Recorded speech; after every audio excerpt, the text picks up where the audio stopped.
எல்லாருக்கும் வணக்கம். Welcome to Suganya Mohanram வீட்டு சமையல். இன்னைக்கு நான் செய்ய போற ரெசிபி என்னன்னு சொல்லிட்டா நார்த் இந்தியன் டிஷ் நான் பண்ண போறேன். அந்த நார்த் இந்தியன் டிஷ் என்னன்னு சொன்னீங்கன்னா ஆலோ பராத்தா அப்படின்னு சொல்றது. அது நார்த் இந்தியன்ஸ் வந்து காலையில பிரேக்ஃபாஸ்டா அவங்க யூஸ் பண்ணுவாங்க. நம்மளும் அது காலையில பிரேக்ஃபாஸ்டாவும் பண்ணலாம், நைட் டின்னராகவும் பண்ணலாம், லஞ்சுலையும் நம்ம யூஸ் பண்ணிக்கலாம். அந்த பிரேக்ஃபாஸ்ட் என்னன்னு சொன்னா நம்ம சப்பாத்தி தான் அவங்க என்ன பண்ணுறாங்க பரோட்டா அப்படின்னு சொல்றாங்க நார்த் இந்தியன்ஸ். அது எப்படி செய்யறதுன்னு நான் உங்களுக்கு காமிக்க போறேன். நான் அதை ஏன் செலக்ட் பண்ணியிருக்கேன் அப்படின்னு சொன்னேன்னா இன்னைக்கு இருக்கிற கொரோனா ஹாலிடேஸில் எல்லாரும் வீட்டில் வந்து சும்மா அடைஞ்சு கிடச்சிட்டு இருக்கோம். அடுத்த ஹோட்டல்ஸ் இல்லை, பார்ட்டிஸ் இல்லை, எதுவுமே இன்னைக்கு கிடையாது. ஒரு நேரத்தில் வீட்டில் இருக்கிறவங்களுக்கு நம்ம திருப்பி ஒரே டிஷ்ஷை நம்ம செஞ்சு கொடுத்துட்ருக்கோம், சப்பாத்தி, பொங்கல், இட்லி அப்படின்னு சொல்லிட்டு. ஸோ இந்த டிஃப்ரெண்ட்டான ஒரு டிஷ்ஷை நம்ம வீட்டில் இருக்கிற ஃபேமிலி மெம்பர்ஸ்க்குலாம் பண்ணி கொடுத்தோம்னு சொன்னால் அவங்க ரொம்ப லைக் பண்ணி சாப்பிடுவாங்க, நம்மளையும் அவங்க லைக் பண்ணுவாங்க. ஸோ இந்த டிஷ் இருக்கிற வீட்டில் இருக்கிற ஃபேமிலி மெம்பர்ஸ்க்கு நம்ம சந்தோஷப்படுத்துறதுக்காக இந்த டிஷ்ஷை நான் செலக்ட் பண்ணியிருக்கேன். மெம்பர்ஸ்க்கு எல்லாருக்கும் நீங்கள் செஞ்சு கொடுங்க. வாங்க இதுக்கு தேவையான பொருட்கள் என்னென்னு பார்க்கலாம் வாங்க.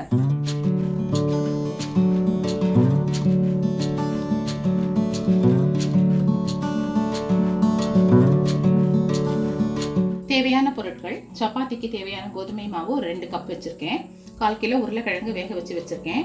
உருளைக்கிழங்குல நம்ம போட வேண்டிய தேவையான பொருட்கள்: ஓமம், கரம் மசாலா, மிளகாய் தூள், அப்புறம் வந்து தனியா தூள், இஞ்சி பூண்டு விழுது, கோதுமை மாவு நம்ம வந்து திருப்பி செய்யறதுக்காக தேவைக்கேற்ப அளவு உப்பு, புதினா, அப்புறம் வந்து பச்சை மிளகாய் அரைஞ்சது, கொஞ்சம் லெமன், கொத்தமல்லி இலை. ஃபர்ஸ்ட் நம்ம சப்பாத்தி செய்யறதுக்காக நான் 2 கப்பு கோதுமை மாவு எடுத்திருக்கேன். இதில் கொஞ்சோண்டு நம்ம வந்து மஞ்சள் தூளை வந்து நம்ம இந்த கோதுமை மாவுலேயே போட்டுக்கணும் கலரிங்காக. அதுக்கப்புறம் நமக்கு தேவைக்கேற்ப சால்ட் நம்ம எல்லாம் கையிலே நம்ம அளவாக நான் எல்லாம் போட்டுறேன். இதெல்லாம் நம்ம ஒன்றா கலந்துடணும் நல்லா. அப்புறம் கொஞ்சோண்டு எண்ணெய் அதில் விட்டுக்கணும்.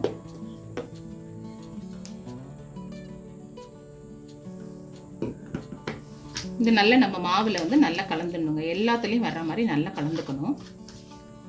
அப்புறம் நம்ம தண்ணி விட்டு நல்லா இப்போ வந்து நம்ம கலர போகிறோம். கொஞ்சம் தண்ணி, இதுக்கு தேவைக்கேற்ப தண்ணி.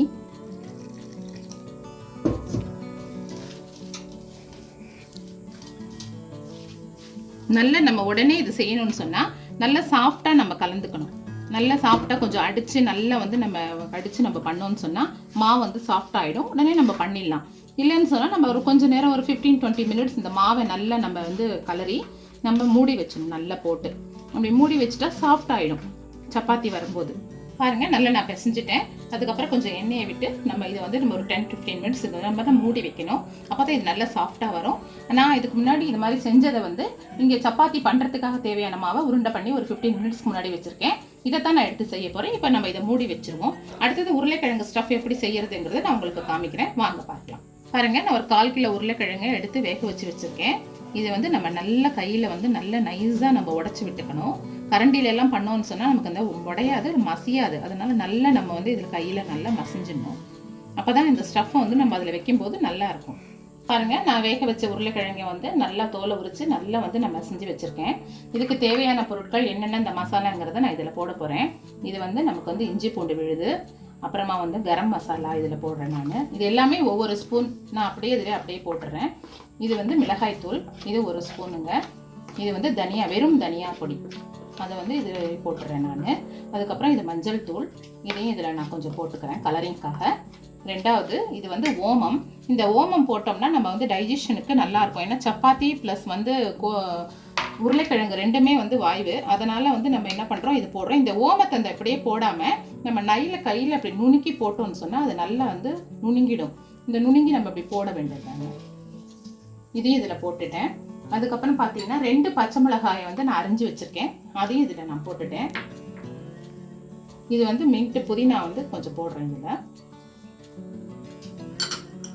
இது கொத்தமல்லி இலைங்க, இதையும் நான் இதில் எல்லாம் போடுறேன். நமக்கு தேவைக்கேற்ப நம்ம சால்ட் இதில் போட்டுக்கணும்.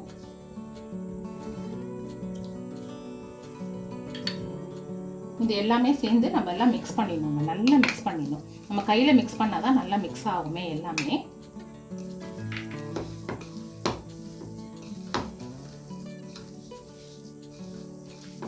நமக்கு இன்னும் ஏதாவது வேணும்னு சொன்னால் நம்ம இதில் வந்து இன்னும் நிறைய கூட போட்டுக்கலாம். நீங்கள் கொத்தமல்லி தலை இதெல்லாமே இன்னும் கொஞ்சம் நம்ம போட்டுக்கலாம். இது நான் இதனுடைய மெஷர்மெண்ட்டுக்கு எவ்வளோ வேணுமோ அதை நான் இதில் போட்டிருக்கேன்.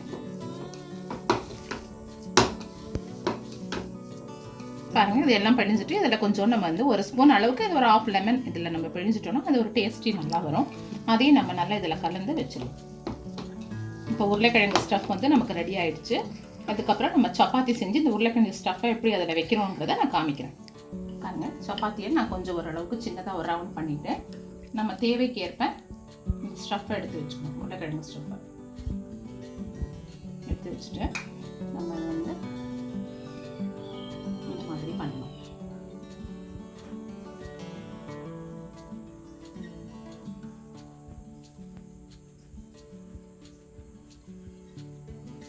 நம்ம மொள்ளமா இந்த திருப்பி மீண்டும் வந்து இது மேலேயே நம்ம உருட்டணும்.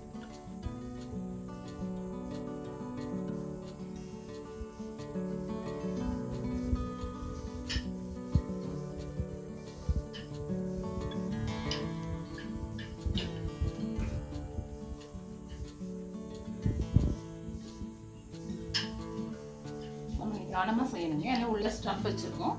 நல்லா நிதானமாக செஞ்சுக்கணும். பாருங்க இந்த செந்த நம்ம சப்பாத்தியை இதில் போடுறோம். நல்லா செவக்க வரணும். இது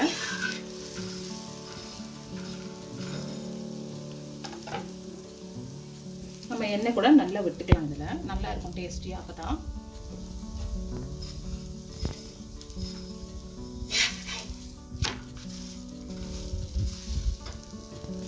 நல்லா பாருங்கள் எப்படி உப்பி வருது பாருங்கள். நான் வெறும் பூரி மாவில் தான் அது கொஞ்சம் நேரம் 1/2 hour தான் நான் வச்சுருக்கேன்.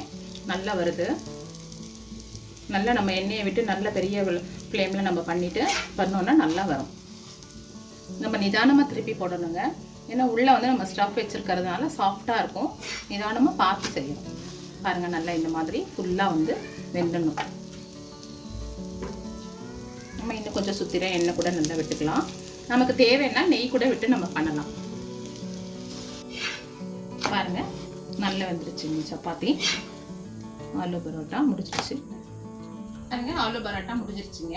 இது நம்ம சப்பாத்தி தான் நம்ம ஊரில் சொல்கிறோம். இது டிஃப்ரெண்ட்டாக நம்ம சப்பாத்தி இதில் டிஷ்லாம் வச்சு நம்ம பண்ணியிருக்கோம். இதுக்கு நம்ம தொட்டுக்கிட்டு சாப்பிட்றதுக்கு வந்து மேட்சிங் என்னன்னு சொன்னாக்கா நம்ம கர்டில் வந்து கொஞ்சோண்டு கொத்தமல்லி தலையை போட்டிருக்கோம். நமக்கு வேணும்னு சொன்னால் இதில் சால்ட் போட்டுக்கிறவங்க இருந்தால் சால்ட் போட்டுக்கலாம். அப்புறம் வந்து மசாலா போட்டுக்கிறதா இருந்தால் போட்டுக்கலாம். அப்புறம் வந்து நீங்கள் வந்து மிளகாய் தூள் கொஞ்சம் போட்டுக்கணும்னாலும் ஆட் பண்ணி இந்த கேடோட எல்லாம் மிக்ஸ் பண்ணி இதை எடுத்து நம்ம சாப்பிடும்போது ரொம்ப டேஸ்டியாக இருக்கும். ஸோ இதை வந்து நம்ம பண்ணியிருக்கோம். இன்றைக்கி வந்து நம்ம மக்களுக்கு எல்லாருக்கும் இது ரொம்ப பிடிக்கும்னு நினைக்கிறேன். ரெண்டாவது நம்மளுடைய டிஷ் வந்து ஃபேமிலி மெம்பர்ஸ் எல்லாருக்கும் ரொம்ப பிடிக்கும், லைக்காக இருக்கும் அப்படிங்கிறதுக்காக இது நம்ம டிஃப்ரெண்ட்டாக பண்ணியிருக்கோம். ஃபேமிலி மெம்பர்ஸ்க்கு எல்லாருக்கும் சந்தோஷப்படுத்துறதுக்காக நம்ம எல்லாரும் இந்த டிஷ்ஷை பண்ணி கொடுங்க. நீங்கள் எல்லாரும் முதல் தடவையாக பார்க்குறவங்களா இருந்தால் சப்ஸ்கிரைப் பண்ணி பெல் பட்டன் ப்ரெஸ் பண்ணுங்கள், லைக் பண்ணுங்கள், ஷேர் பண்ணுங்கள். அடுத்த வாரம் ஒரு புது ரெசிபியுடன் உங்களுடன் சந்திக்கிறேன். வாலாஜா சுகன்யா மோகன்ராம். தேங்க்ஸ்.